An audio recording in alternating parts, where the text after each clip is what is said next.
Pernah nggak sih kamu kepikir kenapa beberapa cewek memilih hidup sendiri? Nggak punya pacar, nggak punya pasangan, bahkan kayaknya lagi nggak cari-cari. Jawabannya bukan kesepian, bukan kurang pilihan, atau lagi patah hati. Tapi sesuatu yang lebih nggak nyaman buat banyak orang, sesuatu yang bongkar semua yang diajarin ke kita tentang peran perempuan. Soalnya ketika seorang cewek memilih untuk sendiri, dia nggak lagi nyasar. Dia lagi nemuin dirinya sendiri. Dan proses nemuin diri itu nggak datang bareng tepuk tangan, likes, atau keramaian. Datangnya justru dalam keheningan, kekuatan, dan sebentuk kebebasan yang sampai sekarang masih belum banyak orang ngerti. Dia nggak kesepian. Dia selektif. Dia juga nggak dingin, cuma capek aja ngasih ke orang-orang yang nggak pernah mau nerima hangatnya. Ada yang bikin ngeres tentang cewek yang nggak butuh hubungan buat ngerasa lengkap. Karena itu ngebongkar logika kontrol, mitos ketergantungan emosional, dan nuduin kebenaran yang brutal. Kebanyakan cowok bingung gimana harus perlakuin cewek yang nggak perlu diselamatin. Dan banyak cewek masih belajar buat ngenali diri mereka di depan cermin kekuasaan yang sepi tapi berdenting keras itu. Carl Jung bilang, apa yang kita tolak dalam diri bakal jadi bagian dari sisi gelap kita. Dan banyak dari cewek-cewek single ini sebenarnya cerminan dari bayangan kolektif itu. Mereka impian banyak orang, tapi cuma sedikit yang berani jadiin kenyataan. Mereka nggak teriak minta cinta. Mereka bisikin pilihannya. Mereka nggak pamer buat cari perhatian. Mereka mundur buat nyelamatin diri sendiri. Mereka kurang tertarik sama pangeran tampan, lebih tertarik sama kedamaian dalam diri mereka. Dan itu bikin orang nggak nyaman, karena sementara dunia maksa buru-buru punya pasangan, cewek-cewek ini udah nemuin kekuatan buat sendiri. Cewek yang hidup tanpa pacar bukan cewek yang nyasar. Dia operasi di level yang beda. Level di mana nggak ada yang diminta-minta, semuanya hasil pilihan. Kalau persetujuan nggak dibutuhkan, kehadiran aja udah cukup. Mungkin karena itu dia dapat banyak kritik, banyak yang ngejudge, banyak yang pengen kasih label atau jelasin dia. Tapi yang belum banyak orang ngerti, di balik ketidakhadirannya yang kelihatan, ada kehadiran yang isi, lampaui, dan tantang status quo emosional. Dia nggak mau cinta asal-asalan. Dia mau cinta yang nggak bikin dia mengecil. Dan sebelum itu datang, dia tetap tegar, utuh, dan lengkap. Mungkin sekarang kamu belum ngerti. Mungkin kamu pikir ini cuma lebay, sombong, atau luka emosional yang ditutup-tutupin. Tapi jauh di dalam, ada pertanyaan yang berdenyut pelan meski kamu coba diemin. Gimana kalau jalan sepi itu sebenarnya satu-satunya jalan yang benar-benar nuntun ke cinta yang paling penting, yang dimulai dari dirimu sendiri? Keheningan di sekitar cewek yang hidup sendiri bukan kekosongan. Itu tempat perlindungan. Dan yang nggak ngerti nilai ruang itu sering sebut dia dingin, jauh, atau bahkan sombong. Padahal, benteng itu dia bangun bukan buat mengisolasi diri dari dunia, tapi supaya dia nggak kehilangan dirinya sendiri. Carl Jung juga bilang, apa yang nggak kita hadapi dalam diri, akhirnya kita proyeksikan ke orang lain. Mungkin karena itu banyak cewek masih anggap kesendirian sebagai kurang, padahal sebenarnya bisa jadi lahan subur buat nemuin diri sendiri. Sementara banyak orang cari kepuasan lewat koneksi luar, cewek ini malah lihat ke dalam. Dan di sana, di kedalaman alam bawah sadarnya, dia hadapi hantu-hantu yang dihindari bertahun-tahun, luka masa kecil, penelantaran yang gak pernah diomongin, keterikatan yang disamarin sebagai cinta. Keputusannya buat sendiri bukan datang dari luka yang masih perih, tapi dari luka yang udah sembuh. Dia gak berhenti percaya cinta. Dia cuma berhenti nerima apa yang orang lain sebut cinta, ketika itu cuma bikin dia ngerasa makin kecil. Cewek ini udah kenal kekacauan. Dia pernah dicintai sampai hilang diri. Dia pernah ngasih terlalu banyak. Dia pernah minta remahan yang dari awal nggak seharusnya ditawarin. Tapi di satu titik dia bangun. Dan kesadaran itu datang nggak tiba-tiba. Kekecewaan yang bertubi-tubi berhenti jadi sakit, mulai jadi pelajaran. Yang kamu lihat sekarang bukan sikap dingin. Itu kedewasaan emosional. Dan kedewasaan itu serem karena butuh kehadiran, kedalaman, dan kejujuran. Dia nggak mau teman asal-asalan, dia mau timbal balik. Dia nggak lagi tertarik sama janji, tapi sama kehadiran yang nyata. Makanya mungkin dia kelihatan susah dideketin. Soalnya dia nggak mau diselamatin, dia mau diperhatikan. Dan itu butuh lebih dari sekadar pesona atau kata-kata manis. Butuh keberanian buat nyemplung ke kedalaman yang cuma sedikit orang berani masuki. Dan disitulah banyak orang nyerah, bukan karena dia susah, tapi karena dia udah utuh. Dan ketika seorang cewek udah utuh, dia bangkitin dua hal yang bertolak belakang. Kekaguman dan ketakutan. Kekaguman dari yang juga lagi nyari keutuhan itu. Ketakutan dari yang masih hidup setengah-setengah, nunggu orang lain bikin mereka ngerasa lengkap. Dia nggak mau ngelengkapi siapapun. Dia mau ngerasain kebersamaan sama orang yang juga udah nemuin dirinya sendiri. Sampai saat itu datang, dia tetap sendiri, bukan karena takdir, tapi karena setia sama jiwanya sendiri. Cewek ini nggak sembunyi, dia lagi lindungin diri. Beda banget antara mengisolasi diri dan melindungi diri. Tapi dunia belum sepenuhnya nerima cewek kayak gini. Dunia yang masih puja cerita happy ever after harus berdua, yang nggak percaya sama yang nggak punya pasangan, seolah itu tanda kegagalan. Dia sering dengar, oh kamu terlalu milih-milih, harusnya lebih terbuka. Nggak ada yang sempurna. Dan dia cuma senyum-senyum tenang yang hampir ironis karena dia tahu apa yang orang sebut kepilih-pilahan itu sebenarnya cuma standar minimal yang dia butuh waktu puluhan tahun buat sadar bahwa dia layak dapetin. Dia nggak cari kesempurnaan, dia cari orang yang cukup dewasa buat mencintai tanpa hancurin, yang udah lakukan introspeksi dan hadapi masalahnya sendiri. Dan jujur, itu nggak gampang ketemu.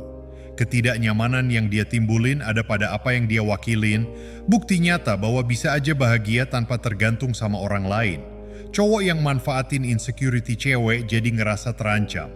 Cewek yang masih butuh validasi jadi ngerasa dihakimi. Tapi dia nggak di sini buat konfrontasi, dia cuma jadi dirinya sendiri. Dan keaslian seseorang yang udah bebas jadi cermin brutal buat yang masih hidup dalam belenggu. Cewek ini nggak buru-buru. Dia nggak perlu buru-buru cuma buat menyenangin siapapun. Dia hargai ritmenya sendiri. Dan itu yang bikin geram masyarakat pengen semuanya instan. Dia pengen kedalaman, dunia pengen distraksi. Dia pengen kehadiran nyata. Dunia nawarin ketersediaan yang dangkal. Dan ketika dia bilang enggak, itu bukan mainan. Itu kebenaran. Saat dia pergi, itu bukan drama. Itu pembelaan diri.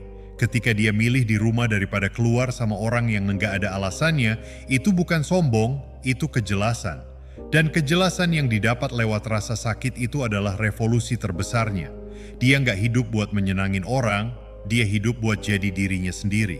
Dan tindakan sederhana itu, keberadaannya aja, yang bikin dia berbahaya buat sistem.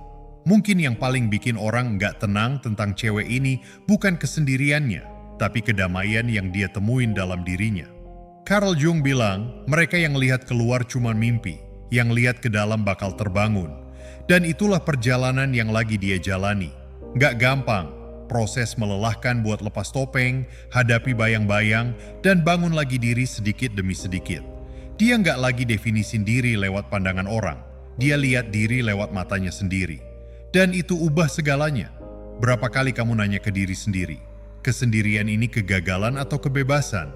Berapa kali kamu ngerasa perlu ngebela diri karena nggak punya seseorang? Dia juga pernah ngerasa kayak gitu. Dulu dia kira ada yang salah sama dirinya karena sendiri di dunia yang puja pasangan, bahkan pasangan yang nggak bahagia sekalipun. Tapi suatu hari dia ngerti, lebih baik sendiri daripada nggak kelihatan dalam suatu hubungan. Dan hari itu dia bikin perjanjian sama diri sendiri. Dia nggak akan pernah lagi terima kurang dari yang dia layak dapetin. Jalannya nggak lurus. Ada hari penuh keraguan, momen nostalgia, malam-malam hening yang dalam, tapi juga ada kekuatan yang tumbuh tiap kali dia milih dengan sadar. Dia belajar bahwa cinta sejati nggak membelenggu, nggak menguras, nggak memanipulasi. Cinta yang dia mau adalah yang membebaskan, yang nambah nilai, yang dukung tanpa mencekik. Dan sampai cinta itu datang, dia milih terus tumbuh sendiri. Bukan karena sombong, tapi karena integritas. Dia adalah perwujudan nyata dari proses jadi diri sendiri ala Jung, hancur, hadapi bayangan, jatuh ke alam bawah sadar, dan balik lagi lebih utuh. Sekarang setelah dia kenal dirinya, dia nolak buat jadi bagian dari apapun yang kurang. Dia nggak mau dilengkapi, dia mau berbagi kesadaran. Itu ngeri, karena butuh tanggung jawab emosional. Sayangnya cuma sedikit yang berani cinta dengan tanggung jawab. Kebanyakan masih cinta karena kekurangan, karena kepemilikan, karena takut. Dan kalau sekarang dia jalan sendiri, itu karena setiap langkahnya menggema dengan pembelajaran. Setiap penolakan yang dia kasih adalah bentuk menghargai diri. Setiap ketidakhadirannya adalah pengingat bahwa cinta nggak perlu dimohon-mohon. Dia nggak perlu lagi buktiin apapun ke siapapun. Dan keyakinan yang lahir dari dalam itu mengubah segalanya di sekitarnya. Cewek yang udah nemuin lagi dirinya jadi berbahaya, bukan karena senjata, tapi karena kejernihan pikirannya. Dia bukan lagi cewek yang dulu merengek minta dicintai. Sesuatu dalam dirinya hancur, dan justru itu yang membebaskannya. Karena kadang cuma dalam kehancuran jiwa nemuin bentuk barunya. Jung bilang pohon yang tumbuh tinggi ke langit akarnya harus sampai ke neraka. Dan itu yang dia alamin. Dia jatuh ke neraka kisah hidupnya, hadapi ketakutan turun-temurun, rasa sakit yang diwarisin, trauma yang bukan cuma miliknya, tapi milik semua perempuan sebelum dia. Dia putus siklusnya. Dia tolak hubungan yang ulang skenario beracun yang sama.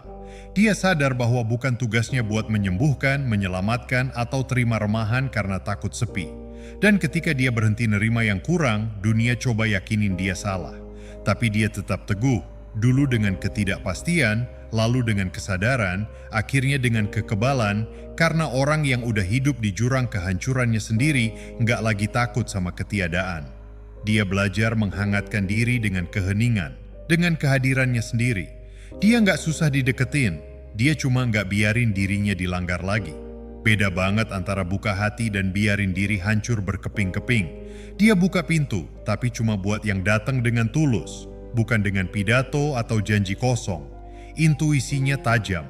Energinya jadi filter. Dia bisa rasakan dari jauh mana yang dangkal. Dan dia nggak ragu buat pergi. Transformasinya bukan dangkal, ini mendasar. Kayak dia terhubung sama kearifan kuno, ingatan lama bahwa perempuan nggak lahir buat melayani, tapi buat mengekspresikan. Nggak buat dibentuk, tapi buat meluap. Dan waktu akses ingatan itu sesuatu bangun dalam dirinya, perempuan liar, intuitif, berdaulat secara emosional, yang meski sendiri jauh dari nyasar. Dia lagi terhubung sama sesuatu yang lebih besar, takdirnya sendiri.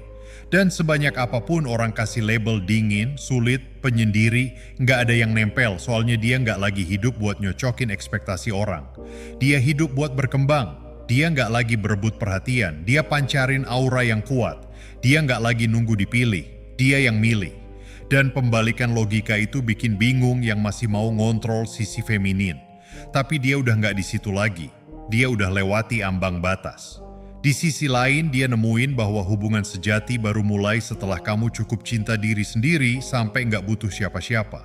Ada yang sakral dalam caranya jalan di dunia ini. Dia nggak butuh tepuk tangan atau pengakuan publik, percaya dirinya tertanam dalam. Dan justru dalam keheningan itu, kekuatan aslinya ada. Jung bilang, apa yang kita hadapi dalam diri akhirnya jadi takdir kita.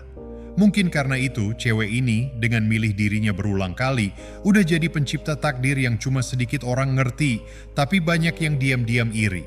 Dia nggak lagi coba isi kekosongan dengan janji, atau yakinkan orang bahwa dia layak dicintai. Dia nggak minta tempat dalam hidup siapapun, soalnya dia udah belajar bahwa kehadiran nggak seharusnya diminta, tapi diundang. Dan kalau undangan itu nggak datang dari kebenaran, dia nolak. Dia nggak bereaksi dengan marah atau getir. Dia pergi dengan martabat, kayak orang yang udah terlalu sering nyasar dan nggak mau lukanya berulang. Yang sedikit orang pahami, cewek ini tetap pengen cinta. Dia tetap mau dipeluk, disentuh, dipilih, tapi dia mau itu tanpa kehilangan dirinya sendiri, karena dia udah terlalu lama maksain diri masuk cetakan yang sempit buat jiwa yang dia bawa. Sekarang dia cuma nawarin diri di tempat yang bikin dia bisa tetap utuh. Dan itu butuh tingkat kedewasaan yang jauh lewat percintaan biasa. Butuh kesadaran, keberanian hadapi sisi gelap diri sendiri, dan tetap milih buat cinta. Dia nggak cari dongeng, dia cari persekutuan jiwa, hubungan tanpa dominasi atau penyerahan, di mana dua orang bisa tumbuh bareng tanpa redupin warna satu sama lain, bungkam rasa sakit, atau kecilin mimpi. Dan kalau itu kedengeran berlebihan buat sebagian orang, ya udah. Soalnya dia lebih milih nunggu daripada bertahan hidup dengan remahan emosional, dan buat banyak orang itu kedengeran sombong. Padahal sebenarnya itu cuma bentuk cinta diri yang paling murni. Kita lagi saksikan arketip perempuan baru, perempuan yang tinggalkan hal dangkal dan selami kedalaman, yang capek cuma jadi impian dan milih dihormati, yang milih hidup sendiri bukan karena nyerah pada cinta, tapi karena dia mulai paham bahwa cinta sejati nggak pernah minta penyangkalan diri. Dan ketika seorang cewek paham itu, seluruh dunianya berubah. Dia nggak perlu tinggikan suara buat didengar, kehadirannya ngomong lebih keras dari kata-kata. Kemanapun dia pergi, energinya berubah, kayak ada sesuatu di ruangan itu yang ngeset ulang halus tapi jelas. Ini bukan mistis, ini energi. Ini beban seseorang yang udah hadapi perang batin paling brutal dan milih balik dengan damai. Bukan karena dia taklukkan semua ketakutannya, tapi karena dia belajar hidup dengan ketakutan itu tanpa ngerasa kalah. Jung bilang, dia nemuin keutuhan bukan dengan ilangin hal-hal yang berlawanan, tapi dengan mengintegrasikannya. Cewek ini nggak nolak cinta, dia cuma belajar nggak tunduk sama hubungan yang nggak seimbang, di mana satu pihak harus redup supaya yang lain bersinar. Dia pengen cinta, tapi cinta di mana esensi dirinya nggak perlu diedit. Cinta di mana dia bisa jadi bayangan dan cahaya, tawa dan air mata, hening dan badai. Karena dia sadar, mereka yang cuma cinta bagian-bagian yang indah belum paham arti cinta yang sebenarnya. Dan mereka yang selalu minta kemanisan belum mengerti keindahan kepahitan yang perlu buat pertumbuhan. Dia terlalu utuh buat puas sama setengah-setengah. Terlalu bebas buat nerima penjara yang disamarin sebagai perhatian. Terlalu sensitif buat toleransi ikatan yang dangkal. Dan sekaligus cukup kuat buat tetap milih jalan ini. Meski sakit, meski sepi, meski disalahpahami. Itulah perjalanan jiwa yang tercerahkan. Lepasin pengakuan instan demi kebenaran yang lebih dalam. Jauh di dalam, dunia takut sama cewek kayak gini. Cewek yang nggak butuh, yang nggak tunduk, yang nolak dibentuk, karena mereka tantang struktur tak kasat mata, pertanyain pola lama, dan pecahin kontrak emosional diam-diam yang bilang, cewek cuma berharga kalau dia bersama seseorang. Dan ketika dia langgar kontrak-kontrak itu, ketika dia tulis ulang narasi hidupnya sendiri, dia menginspirasi. Dan buat sistem, itu revolusi yang berbahaya. Jadi dia lanjutin, kadang sambil nangis, kadang dengan dada tegak, tapi selalu dengan kaki tertanam kuat di tanah. Karena sekarang dia tahu dia nggak sendiri, dia sendirian. Dan setelah semua yang dia lewatin, itu udah lebih dari cukup. Cinta yang datang nanti bukan penyelamat. Itu akan jadi perayaan, nggak akan memuaskan, nanti akan meluap. Ketika seorang cewek milih jalan sendiri, dunia buru-buru yakinin dia bahwa dia salah. Tapi jauh di dalam dia ngerasakan sesuatu selaras. Ini bukan sombong atau pemberontakan, ini jenis kebijaksanaan langka yang cuma bisa lahir dalam keheningan. Kebijaksanaan yang Jung sebut individuasi. Proses jadi diri sepenuhnya, tanpa topeng, tanpa kompromi. Dan ketika itu terjadi, nggak ada hal di luar yang lebih kuat dari kebenaran yang berdenyut di dadanya. Kebenaran itu nggak perlu diteriakin. Kelihatan dari caranya nutup pintu dengan tenang tanpa kekesalan, dari caranya mundur ketika lingkungan udah nggak mendukung, dari senyum tenangnya meski nggak ada yang nempel di sampingnya. Karena dia sadar, kesendirian bukan hukuman, itu sumpah setia sama jiwanya sendiri. Dan jiwa cewek yang udah terbangun nggak akan tunduk, nggak akan redup, nggak akan merengek. Dia akan ada apa adanya. Dan itu udah cukup. Dunia akan terus coba kasih tahu dia bahwa ada yang kurang.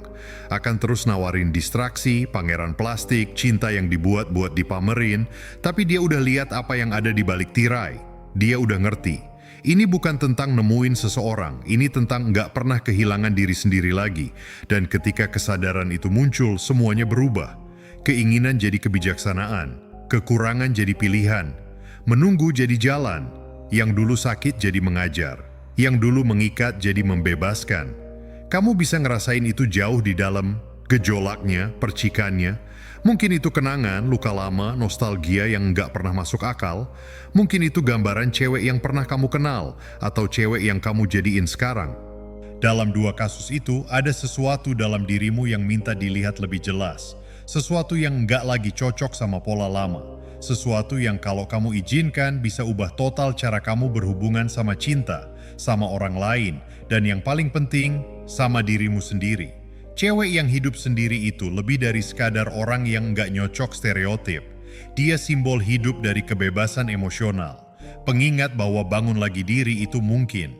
Tanpa buru-buru, tanpa takut, tanpa perlu buktiin apapun ke siapapun. Dia nggak jalan di depan siapapun, tapi juga nggak ngikutin siapapun. Dia jalan di jalurnya sendiri, unik dan nggak tertandingi. Dan sepanjang jalan itu, dia nyalain api kecil buat yang lain yang juga lagi bangkit. Kalau ada sesuatu dalam dirimu yang tersentuh sama cerita ini, mungkin karena jauh di dalam, kamu juga siap buat jenis cinta yang baru. Cinta yang mulai dari berdamai sama diri sendiri. Cinta yang tumbuh subur dari keheningan, kehadiran, dan kebenaran. Cinta yang nggak bisa dinego, nggak bisa dimohon, nggak bisa disembunyiin. Dan kalau cinta itu belum datang, mungkin karena kamu perlu jadi dulu cewek yang nggak lagi nerima kurang dari yang kamu layak dapetin.